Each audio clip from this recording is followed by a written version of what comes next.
സ്നേഹം മാനവരിൽ നീ തൂകി. അവന്റെ കൈകളിൽ ആണികളുടെ പഴുതുകൾ ഞാൻ കാണുകയും അവയിൽ എൻ്റെ വിരലിടുകയും അവന്റെ പാർശ്വത്തിൽ എൻ്റെ കൈ വയ്ക്കുകയും ചെയ്തല്ലാതെ ഞാൻ വിശ്വസിക്കുകയില്ല എന്ന് വാശി പിടിച്ച തോമസിന്റെ മുന്നിൽ തിരുമുറിവുകളോടെ ഉദ്ധിതൻ പ്രത്യക്ഷപ്പെട്ടു പറഞ്ഞു, നിങ്ങൾക്ക് സമാധാനം. ക്രിസ്തു തുറന്നു കാട്ടിയ മുറിവുകൾ കണ്ട തോമാശ്ലീഹ യഥാർത്ഥത്തിൽ ആ മുറിവിൽ കണ്ടത് തൻ്റെ ഗുരുവിന് മനുഷ്യ മക്കളോടുണ്ടായിരുന്ന സ്നേഹത്തിൻ്റെ ആഴമായിരുന്നു.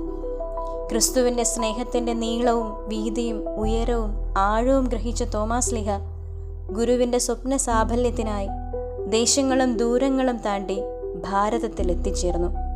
ക്രിസ്തു ശിഷ്യരിൽ ഏറ്റവും അകലങ്ങളിൽ സുവിശേഷ വെളിച്ചം വിതറാനെത്തിയ ആ അരുമ ശിഷ്യൻ മനസ്സിൽ സൂക്ഷിച്ച തിരുവചനം ഇതായിരുന്നു, അവനോടൊപ്പം മരിക്കാൻ നമുക്കും പോകാം.